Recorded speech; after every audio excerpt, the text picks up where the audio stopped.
The meeting room was cold and quiet. 12 different creatures sat around a large table made of smooth metal. Each one looked different from the others. Some had scales, others had fur, and a few seemed to be made of crystal that caught the light and threw it back in strange colors. Commander Zethkar stood at the front of the room. His body was tall and thin, made of clear crystal that turned blue when he was calm. Right now, the blue was steady and bright. He had been running these meetings for over 50 years. Nothing ever surprised him anymore. Today we will look at the new worlds our scouts have found, he said. His voice sounded like wind chimes in a soft breeze. Most are empty. Some have simple life. A few have creatures that think, but they are not advanced. The other beings around. The table nodded. This was normal. The galaxy was huge, but most worlds were boring. Life was rare. Smart life was even more rare. Really smart life that could build ships and travel between stars was so rare that finding it was big news. Zethkar touched a button on the table. The lights went dim and images appeared in the air above them. The first few were normal. Empty. Rocks floating in space. Dead worlds with no air. Worlds with simple plants but nothing else. Next we have system number 4847, said a small creature named Kreeth. She looked like a mix between a bird and a lizard, with bright green feathers that moved when she talked. She was young and new to this job. Most of the time she just wrote down notes and said nothing, but today was different. This system has 9 worlds going around a yellow star, Kreeth continued. The third world from the star has water and air. It has life. It has creatures that think and build things. This got everyone's attention. Thinking creatures were always interesting, even if they were not very advanced. The council liked to watch them and learn about them. Sometimes, if the creatures were good and peaceful, the council would make contact with them in a few hundred years. The image in the air changed. Now they could see a blue and green world with white clouds. It looked beautiful and peaceful. What do they call themselves? Asked Morduck, a large creature covered in thick red fur. He had 6 arms and liked to move them when he talked. They call themselves humans, Kreeth said. They live on the land parts of their world. They have built cities and machines. They can fly in their sky with metal ships. They have even sent a few ships into space, but only small ones that cannot go far. Zethkar nodded. This sounded normal. Most thinking creatures went through these same steps. First they learned to control fire, then they built cities, then they learned to fly, then they slowly reached into space. It usually took them thousands of years to get good at space travel. Show us more, he said. Kreeth pressed something and the image changed again. Now they could see the humans themselves. They were small creatures that walked on 2 legs. They had no fur, no scales, no natural weapons like claws or sharp teeth. They looked weak and soft. They seemed very fragile, said Valinix, whose voice was like water flowing over rocks. Her people lived in the deep oceans of their world and were 10 times stronger than these humans looked. Yes, they break easily, Kreeth agreed. But that is not the strange part. She pressed another button.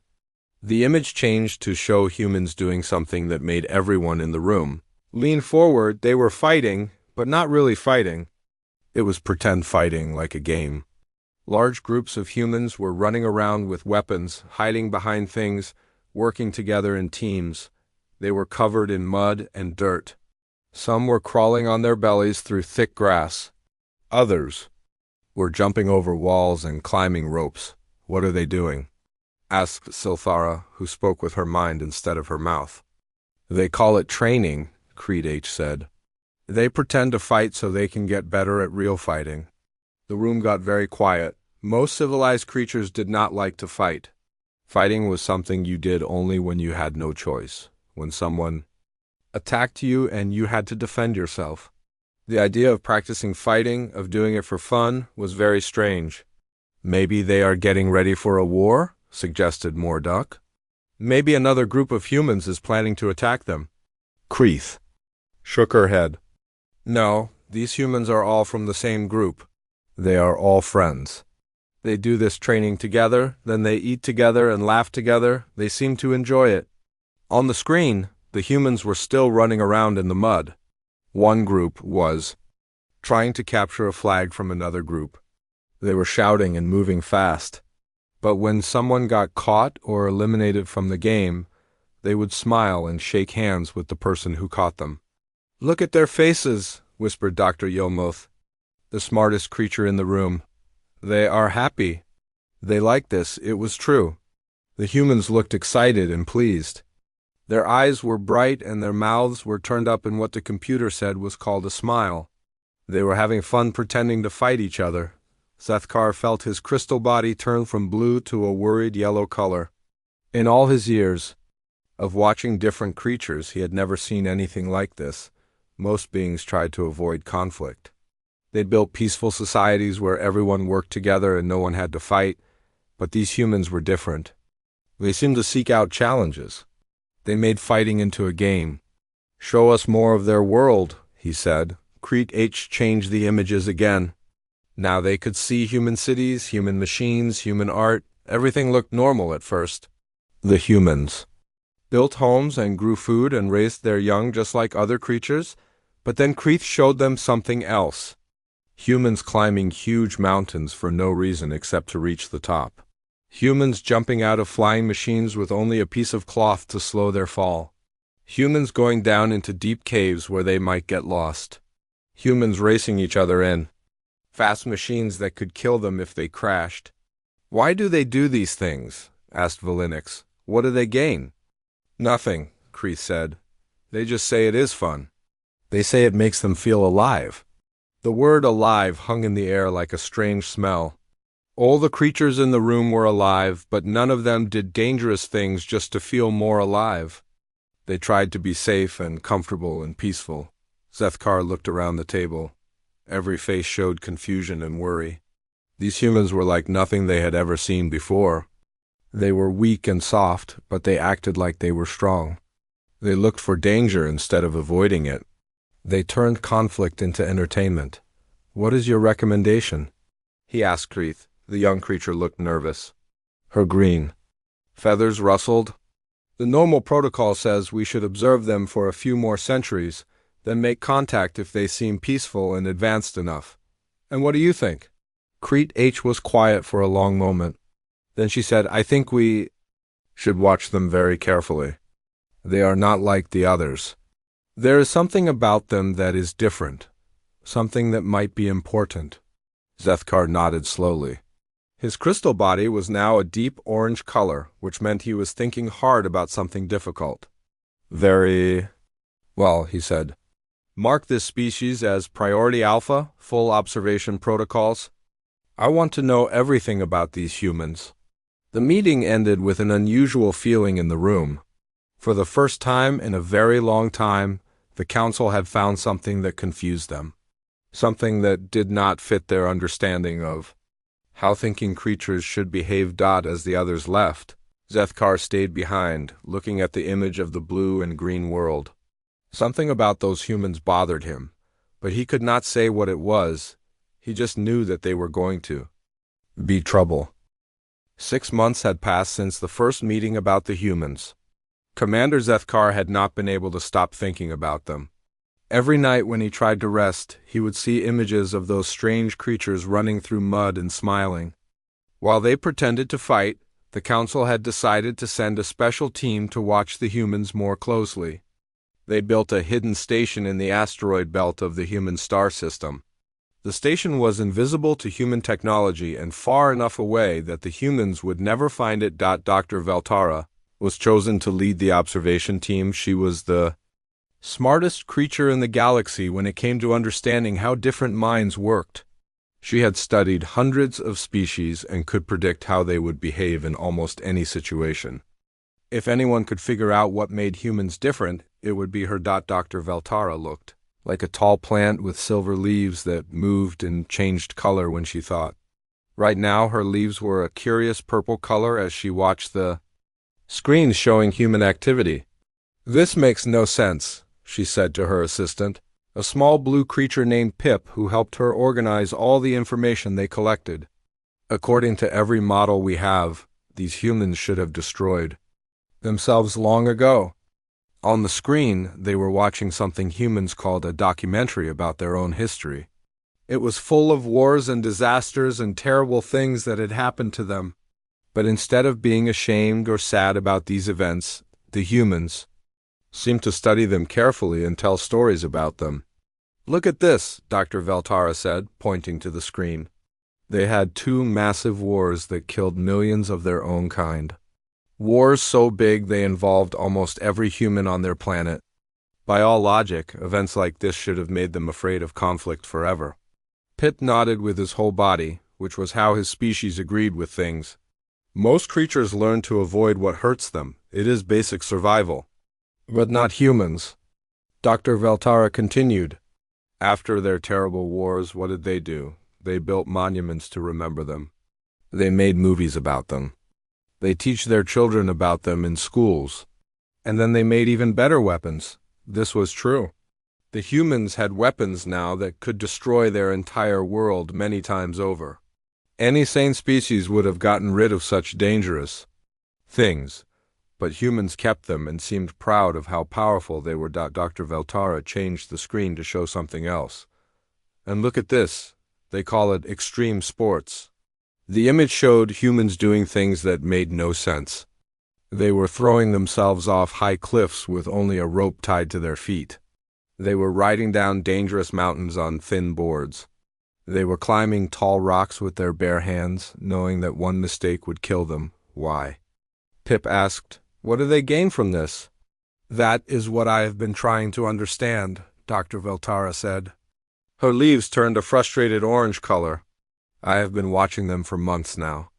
I have studied their culture, their history, their psychology, and I think I am beginning to see a pattern." She pressed a button and the screen split in two. Many smaller screens, each showing different human activities. On one screen, humans were exploring deep caves. On another, they were sailing across dangerous oceans in small boats. On a third, they were running long distances for no reason except to see if they could. "They do not just survive challenges," Dr. Veltara explained. "They seek them out. They create them when they do not exist naturally. It is as if they need difficulty to be happy." Pip looked confused, which for his species meant his blue color became lighter. But that does not make evolutionary sense. Creatures should want safety and comfort. "Exactly," Dr. Veltara said. "That is why humans are so disturbing. They have evolved in a completely different direction from every other intelligent species. We know." She changed the screen again to show human children. Even the young ones were strange.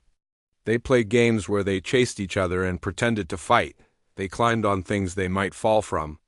They seemed to enjoy being scared by stories about monsters and dangers. Their children actively seek out things that would terrify the young of other species, Dr. Veltara noted. And their parents encourage this behavior. Over the following weeks, Dr. Veltara and her team documented more and more examples of human strangeness.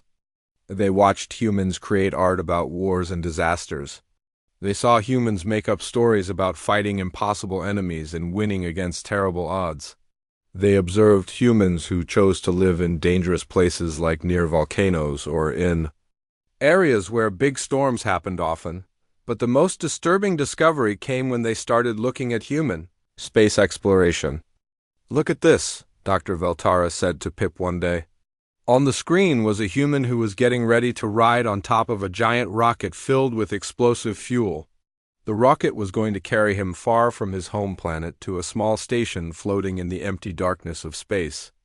"This particular human has been to space 17 times, Dr. Veltara explained.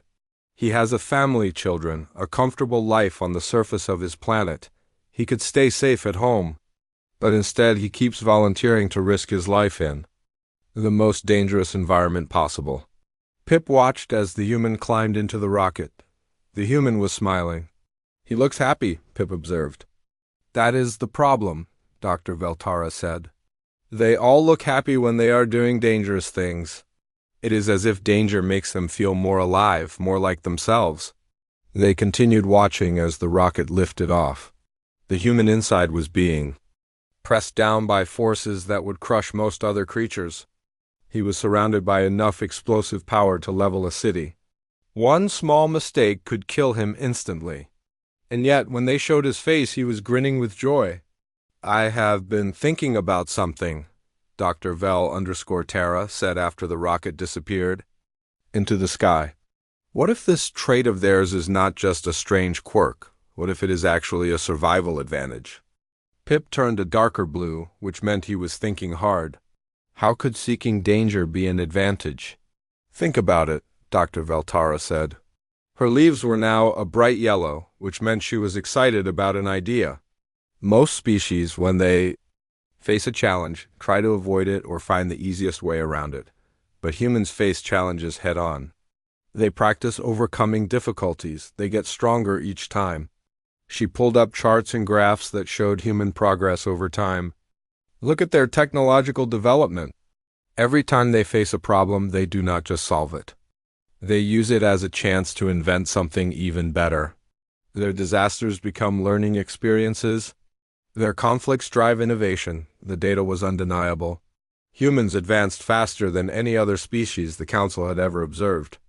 In just a few thousand years, they had gone from using simple tools to flying through space. Most species took tens of thousands of years to make that same progress. "But there is something else," Dr. Veltara continued. She looked worried now, her leaves turning a nervous green color. "I have been studying their stories, their myths, their entertainment. There is a common theme that appears over and over again." She showed Pip examples of human stories. Books, movies, songs, all telling tales of small groups of humans facing impossible odds and somehow winning. Stories of humans fighting creatures much bigger and stronger than themselves. Stories of humans never giving up, no matter how hopeless things seemed. "They tell these stories to their children," Dr. Veltara said. "They teach each generation that they can overcome anything if they try hard enough and refuse to quit. It is like they are programming themselves to be unstoppable." Pip was now a very pale blue, almost white. This was his species color for being afraid. "Dr. Veltara, what exactly are you saying?" Dr. Veltara turned to face him. Her leaves had turned a deep red color, which meant she was deeply concerned about something important. "I am saying that we may have discovered something unprecedented," she said slowly. "A species that does not just adapt to survive, but actively seeks out challenges to grow stronger. A species that turns every setback into motivation and every obstacle into an opportunity." She paused and looked back at the screens showing human activity. "I'm saying that humans might be the most dangerous species in the galaxy, precisely because they do not act like any other dangerous species we know. They do not conquer through overwhelming force or superior technology. They conquer through something much more frightening." "What?" Pip whispered. "They make impossible things seem possible. And worse than that, they make other creatures believe they can do impossible things too." Dr. Veltara began preparing her final report for the Council. As she worked, she kept thinking about something one of the humans had said in a recording they had intercepted. The human had been talking to his child, who was afraid of trying something new. The human had said, "The only way to find out what you are capable of is to try things that seem too hard for you." Dr. Veltara realized that this simple sentence contained the key to understanding humans. They were not just a species that survived challenges. They were a species that actively sought out ways to become more than they currently were, and that, she thought as she finished her report, was the most terrifying thing she had ever discovered. The emergency meeting was called 3 days after Dr. Veltara's report reached the Council. Commander Zethkar stood at the front of the room, but his crystal body was no longer the calm blue it used to be. Instead, it flickered between yellow and orange, colors that showed deep worry and fear. All 12 species were present, but the room felt different than before. The usual quiet confidence was gone. Everyone looked nervous. Some creatures kept moving in their seats. Others stared at the table and would not look up. "We have read Dr. Veltara's report," Commander Zethkar began. We have also done our own research into the claims she made. What we found is disturbing. He pressed a button and the room filled with images and data. But these were not the simple pictures of humans they had seen before. These were charts and graphs and maps that showed something much more frightening. We looked back through our historical records, Zethkar continued. We searched for any mention of civilizations that disappeared without explanation. We found 17 cases over the past 5,000 years. The room became very quiet. Disappeared civilizations were rare, but they happened sometimes. Usually it was because of natural disasters or wars or plagues that destroyed a species completely. The first case was the Devourer fleet, Zethkar said. The image showed massive black ships that had once terrorized the outer rim of the galaxy. They were considered unstoppable. They had weapons that could destroy entire planets. They conquered everything in their path for over 1,000 years. Mordek, the large red creature with 6 arms, spoke up. Everyone knows about the Devourers. They went to the dark regions of space and were never seen again. Most people think they found something that finally defeated them. That is what we thought too, Zethkar agreed. Until we looked at the dates more carefully, a new image appeared showing a timeline. The Devourer fleet's last known position was marked with a red dot. Next to it was another dot showing when humans first achieved spaceflight. The Devourers disappeared exactly 47 years after humans developed rocket technology, Zethkar said. This seemed like a coincidence until we looked at the other cases. More timelines appeared. The Shadow Empire, a civilization that had controlled hundreds of star systems, vanished 63 years after humans landed on their own moon. The Hive Collective, a species of insect-like creatures that had spread across dozens of worlds, simply stopped expanding 71 years after humans built their first space station. Every single disappearance matched the same pattern: advanced, powerful civilizations suddenly vanishing shortly after humanity reached new levels of space technology. Dr. Yilmuth, the smartest creature in the council, spoke for the first time. Her voice was very quiet. You are suggesting that humans somehow caused these disappearances? We are not suggesting anything yet, Zethkar replied. We are simply showing you the data. But there is more. The images changed again. Now they showed energy signatures, the kind of traces that ships and weapons left behind in space. The readings were faint, but definitely there. These energy patterns were found at the last known locations of all 17 disappeared civilizations. Zethkar explained. For years, we could not identify what kind of technology could produce such signatures. They did not match anything in our databases. He paused and looked around the room. Every eye was focused on him. Yesterday, our monitoring station detected the exact same energy signatures coming from the human solar system. The silence that followed was the kind that happens when everyone suddenly understands something terrible at the same time. The implications were clear. Humans had not just been building rockets and space stations. They had been developing technology that was somehow connected to the disappearance of the galaxy's most powerful civilizations. Silthara, who spoke with her mind, sent a thought to everyone in the room. How is this possible? They are primitive. They barely have spaceflight. That is what we thought, Zethkar said. But Dr. Veltara's research suggests we have been looking at this wrong. Humans do not develop technology the same way other species do. He showed them recordings from the human monitoring station. Humans working together in ways that seemed impossible. Groups of humans from different parts of their world sharing knowledge freely. Human scientists building on each other's work without caring who got credit for discoveries. Most species develop slowly because they compete with each other, Zethkar explained. Different groups keep secrets. They fight over resources. They waste time and energy on conflicts. This was true. Even the council itself sometimes had disagreements that slowed down progress. It was natural for thinking creatures to want advantages over others of their own kind. But humans do something different, Zethkar continued. When they face a big enough challenge, they work together. All of them. as if they become one massive mind with billions of parts. The screen showed examples.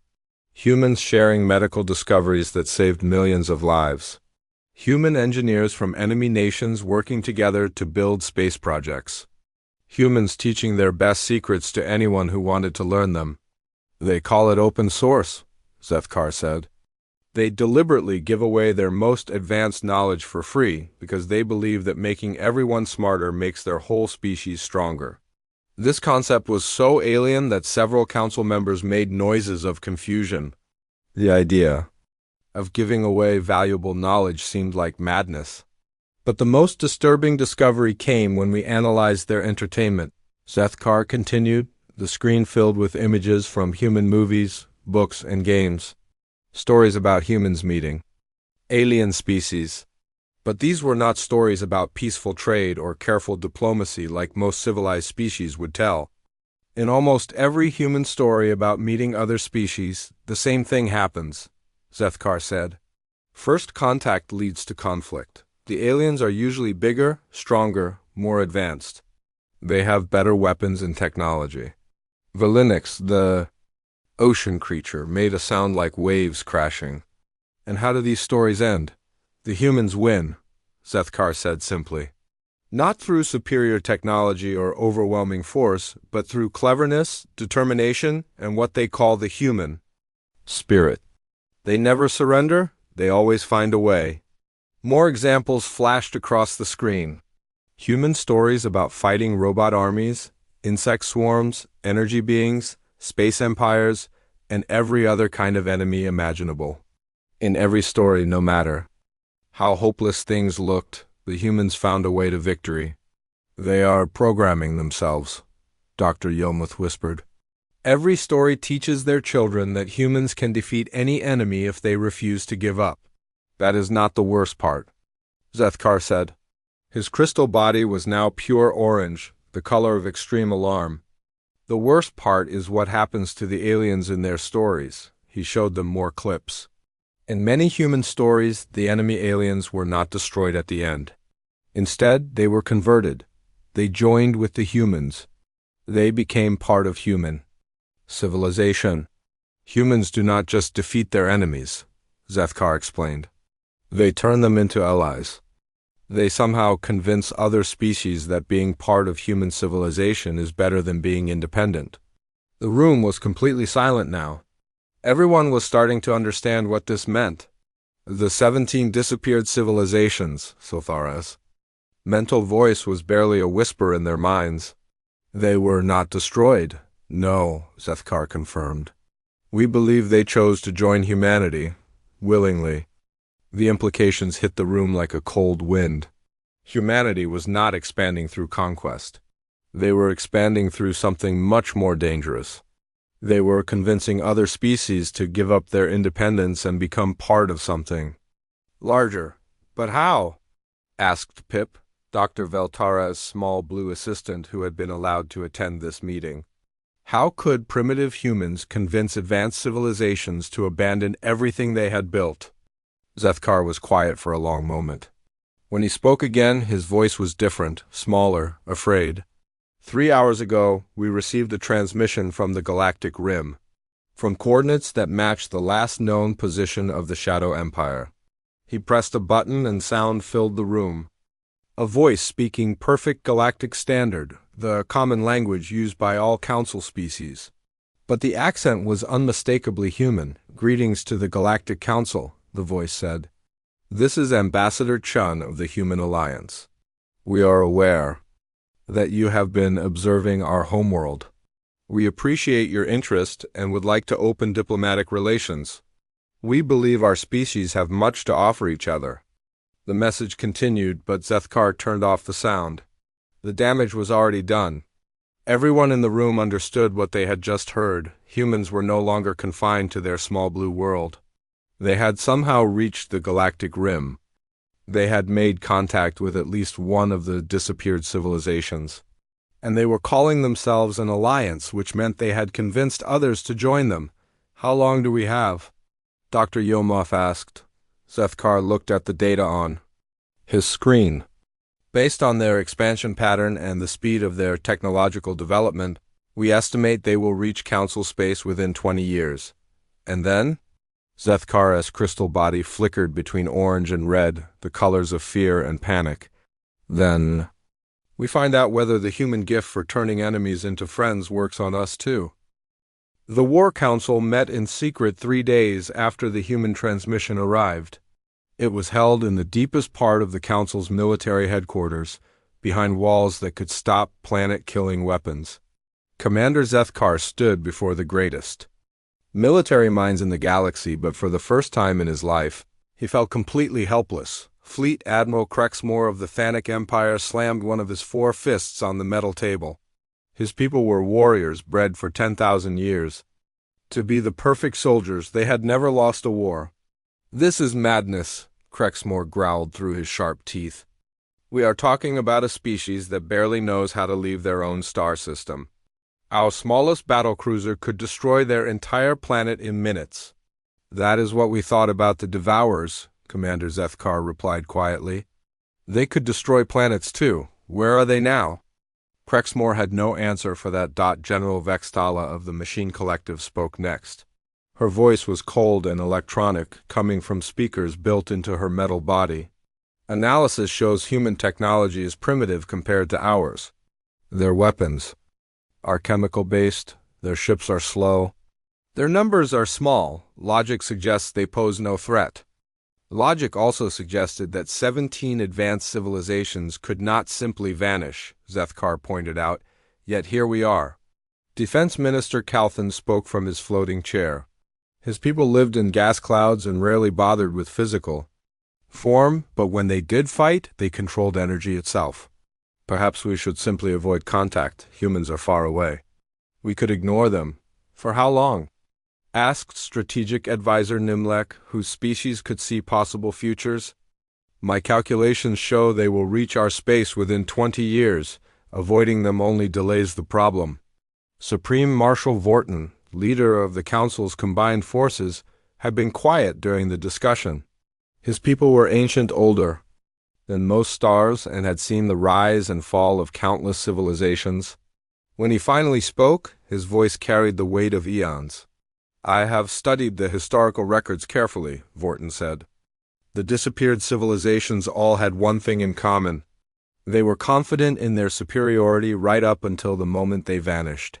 He activated a holographic display showing the galaxy. Red dots marked the locations where civilizations had disappeared. Green dots showed the current positions of Council member worlds. "Look at the pattern," Vorton continued. "Humans did not attack the strongest civilizations first. They started with smaller, weaker groups. They learned from each encounter. By the time they reached the major powers, they had already absorbed the knowledge and technology of dozens of species." This was a disturbing realization. If humans had been collecting the accumulated knowledge of every species they encountered, they might not be as primitive as they appeared. "What do you recommend?" Zethkar asked. "We strike first," Crexmore said immediately. "We hit them before they can spread further. One massive attack to eliminate the threat completely." "And risk turning into the very thing that drove other species to join them?" Vorton asked. "Human stories are full of tales about evil empires that attack innocent people. Do we really want to give them a reason to cast us as the villains in their narrative?" This made everyone uncomfortable. The idea that humans might actually want them to attack first was deeply unsettling. "Then what?" General Vextala asked. "We wait for them to come to us. We prepare," Vorton said. "We build the greatest fleet in galactic history. We combine all our technologies and tactics. We make ourselves so obviously superior that humans will have no choice but to surrender when they see us." The decision was made.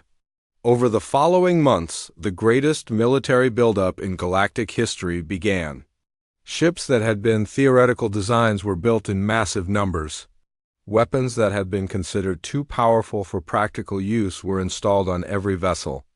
Technologies that different species had guarded as secrets were shared freely for the first time. Commander Zethkar found himself in charge of coordinating the massive fleet. He watched as ship after ship rolled out of construction yards across 12 star systems. Each vessel was a masterpiece of engineering, capable of destroying moons or fighting entire fleets single-handedly. The Thanet contributed their unbreakable battlecruisers, designed to ram through any defense. The Machine Collective provided automated fighters that could think faster than any biological brain. The energy beings offered weapons that could disrupt the fundamental forces that held matter together. By the time the fleet was complete, it numbered over 10,000 ships. It was the most powerful military force ever assembled in the galaxy's history. No single species had ever commanded such firepower. They will have to surrender, Crexmore said as they reviewed the final fleet composition. Even humans cannot be foolish enough to fight against odds like this, but Zethkar was not so confident. He kept thinking about Dr. Veltara-S research, about humans who threw themselves off cliffs for fun and told stories about defeating impossible enemies. The test came sooner than expected. Long-range sensors detected a human fleet approaching Council space. It was smaller than expected, maybe 300 ships total. The vessels looked primitive compared to Council technology, with simple designs and obvious limitations. "This is it," Admiral Crexmore announced. "We will show them our full strength. They will see that resistance is hopeless." The two fleets met in empty space between star systems. The Council fleet arranged itself in a perfect formation, every ship in its designated position. It was a display designed to demonstrate overwhelming superiority. The human fleet approached slowly, making no aggressive moves. They sent a communication request. "This is Admiral Sarah Chun of the Human Defense Force," came the voice from the lead human ship. "We come in peace and request the opportunity for dialogue." "You are outgunned and outnumbered," Admiral Crexmore replied. "Surrender now, and you will be treated according to galactic law." There was a pause. Then Admiral Chun responded in a way that no one in the Council fleet expected. "We understand you feel threatened by our expansion," she said. "We would feel the same way in your position. Perhaps we can find a solution that benefits everyone." The response caught the Council commanders off guard. They had prepared for human aggression, desperation, or fear. They had not prepared for understanding and empathy. "You will surrender your ships and submit to Council authority," Crexmore demanded, trying to regain control of the situation. "We cannot do that," Admiral Chun replied calmly. "But we would like to show you something. With your permission, we will demonstrate our capabilities. You can decide what to do after you see what we have learned." Before anyone could respond, the human fleet began to move. What happened next would be talked about in military academies for generations. The humans did not attack. Instead, they began to dance. There was no other word for it. The human ships moved in perfect coordination, weaving between each other in patterns that should have been impossible. They demonstrated maneuvers that the Council's best pilots said could not be done. Ships that looked primitive suddenly showed technology that seemed to bend the laws of physics. But more importantly, the humans began to adapt. Every time a Council ship targeted them, the humans would shift their formation to counter it. Every time the Council tried a new tactical approach, the humans would respond with something unexpected. It was as if they were learning and improving in real time. "How are they doing this?" General Vextala asked, watching her targeting computers. "Fail to lock onto ships that should have been easy targets." "They are not fighting to win," Supreme Marshal Vorton said quietly. "They are fighting to learn." The demonstration continued for 6 hours. The humans showed that they could have attacked at any time but chose not to. They revealed technologies that made Council weapons ineffective. Most disturbing of all, they did it while constantly communicating with the Council fleet, explaining what they were doing and why. "We have studied your tactics for many years," Admiral Chun said during one exchange. "Your people are brilliant warriors. We have learned much from watching you. We hope someday you might learn from us as well." The battle ended not with victory or defeat, but with confusion. The humans had proven they could fight the Council fleet and probably win, but they had chosen not to. Instead, they had turned the entire encounter into a teaching moment. "We will withdraw now," Admiral Chun announced. "We hope you will consider our offer of friendship. The galaxy is vast enough for all of us to thrive together." As the human fleet departed, they left behind something that changed everything. They transmitted the complete technical specifications for every technology they had, demonstrated, freely, without conditions. Admiral Crexmore stared at the data streaming across his screens. Weapon designs that were decades ahead of anything the Council possessed. Ship configurations that solved problems his engineers had been working on for years. Navigation systems that could revolutionize space travel. "Why?" he whispered. "Why give this to us?" The answer came in Admiral Chun's final transmission. "Because we believe that when people understand each other, they stop being enemies and start being friends. We prefer friends to enemies, but we adapt to both." The Council fleet returned home in silence. They had brought 10. 3 years had passed since the encounter with the human fleet. The Council chambers, once filled with the confident voices of 12 proud species, now echoed with whispered conversations and nervous glances. Commander Zethkar stood before the nearly empty table, his crystal body a dull gray color that meant deep sadness. Only 4 species remained in the Council. The others had not been conquered or destroyed. They had simply chosen to leave. It started with the Kefri, the insect-like species that had always been curious about new technologies. After studying the technical data the humans had freely shared, they announced they were sending a diplomatic mission to human space. That was 2 years ago. They never returned to the Council, but their final transmission had been cheerful. "We have found something wonderful," their ambassador had said. "The humans have shown us possibilities we never imagined. We are staying to learn more." The Velinari followed 6 months later. Their ocean-dwelling representatives had been fascinated by human stories about exploring dangerous places. "Adventure calls to us," their leader had said before departing. "The humans understand the joy of discovery." One by one, the other species had found reasons to make contact with humanity. They sent trade missions, scientific expeditions, cultural exchanges. None of them came back unchanged. Those who returned spoke of marvels beyond imagination, of humans who welcomed strangers as family, of technologies shared freely and dreams made real. But most troubling of all, they spoke of hope. "I do not understand what is happening," said General Vextala, one of the few remaining Council members. Her mechanical body clicked and whirred as she moved, sounds that had become more frequent as her stress levels increased. "These species are abandoning civilizations they spent millennia building. For what?" Commander Zethkar activated the central display. It showed a map of the galaxy, but the colors had changed dramatically from 3 years ago. What had once been a galaxy dominated by Council Blue was now filled with the warm gold that marked Human Alliance territory. For the chance to become something more than they were. Zethkar answered quietly. The newest reports were the most disturbing. The Thanic Empire, the greatest military power in the galaxy, had just announced they were disbanding their war fleets. Admiral Crexmore himself had sent a personal message to the Council explaining his decision. "War is obsolete," the message had said. "The humans have shown us that conflict is not inevitable. Competition does not require destruction. We are converting our warships into exploration vessels and joining the human initiative to map the galaxy's unexplored regions." Dr. Yilmuth, still one of the smartest beings in what remained of the Council, spoke for the first time in months. "We made a fundamental error in our analysis. We assumed humans were trying to build an empire. They are not building an empire at all. Then what are they building?" asked Defense Minister Calthan from his floating chair. "A family," Dr. Yilmuth replied. "They are building the largest family in galactic history." The evidence was overwhelming. Human settlements did not look like military outposts or colonial administrations. They looked like communities where different species lived and worked together. Humans did not demand tribute or obedience from their allies.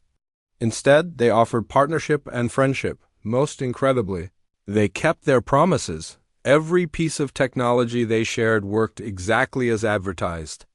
Every treaty they signed was honored completely. Every offer of help was genuine. In a galaxy where most species expected betrayal and deception, humans delivered exactly what they promised. "Zephyrian sent us this yesterday," Zethkar said, activating another display.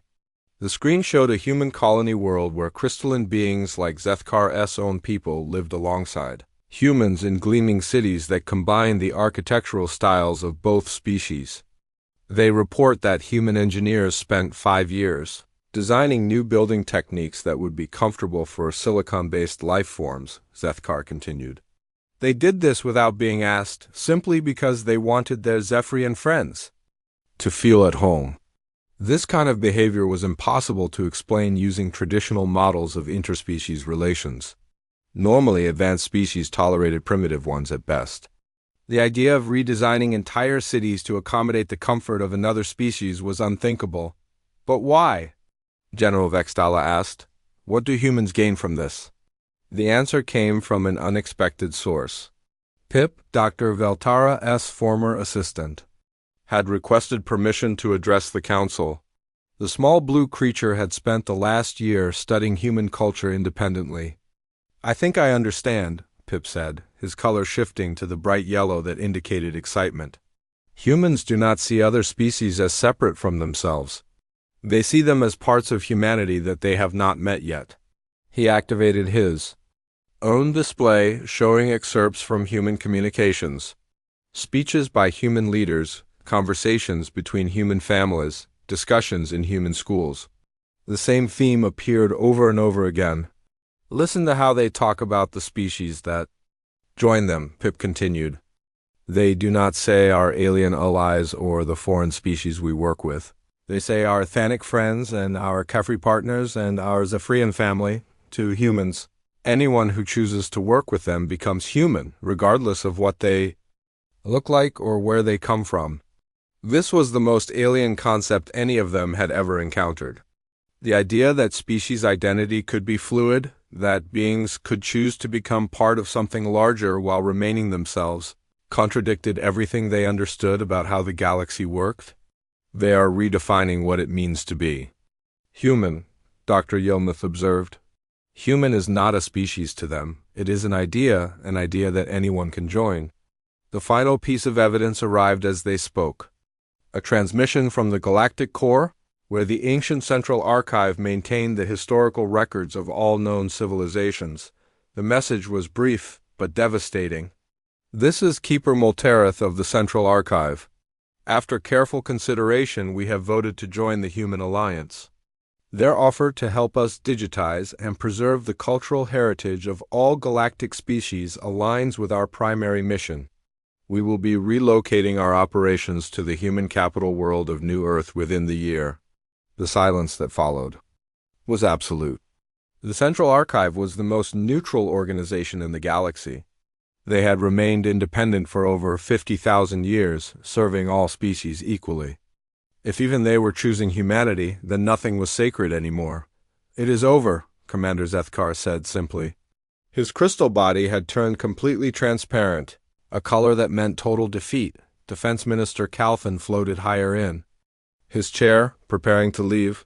"My people have decided to make contact with human representatives next month. We are curious about their gas giant terraforming projects." General Vextala stood as well. "The Machine Collective has received an invitation to collaborate on artificial intelligence research. The humans claim they want to learn from us, not replace us with their own machines." One by one, the remaining council members made their excuses and departed. Each had found reasons to explore cooperation with humanity. Each spoke of opportunities too interesting to ignore, of humans who seemed genuinely excited to meet them and learn from them. Soon, Commander Zethkar stood alone in the empty chamber. The great galactic civilization that had dominated space for millennia was dissolving, not through conquest but through choice. Every species was deciding that being part of humanity's growing family was better than remaining independent. He thought about the message from Admiral Chun 3 years ago. "We prefer friends to enemies, but we adapt to both." Now he understood what she meant. Humans had not needed to defeat the galaxy. They had simply offered it something better than what it already had. They offered belonging, purpose, growth, and the chance to be part of something magnificent. Zethkar looked at the empty seats around the council table. Tomorrow, he would send his own message to the human diplomatic corps. His people were tired of being alone. They wanted to see what it felt like to be part of a family that spanned the stars. The galaxy had not been conquered. It had been adopted. As he prepared to leave the chamber for the last time, Zethkar realized why the council had decided never to speak of humanity again after that first encounter. It was not because humans were dangerous in the way they had expected. It was because once you understood what humans were offering, you could not unsee it. Once you knew that there was a place in the galaxy where every species was welcomed, where every dream was possible, where every individual could become more than they ever imagined, you could not pretend to be satisfied with anything less. The humans had done the most terrifying thing possible. They had shown the galaxy what it could become, and the galaxy had chosen to become it. The lights in the council chamber dimmed automatically as Zethkar left. When they came on again, it would be to welcome human diplomats to their new administrative center for this sector of what was now simply called the Alliance. The age of separate species was over. The age of humanity had begun, and everyone who joined it discovered that becoming human was the best thing that had ever happened to them.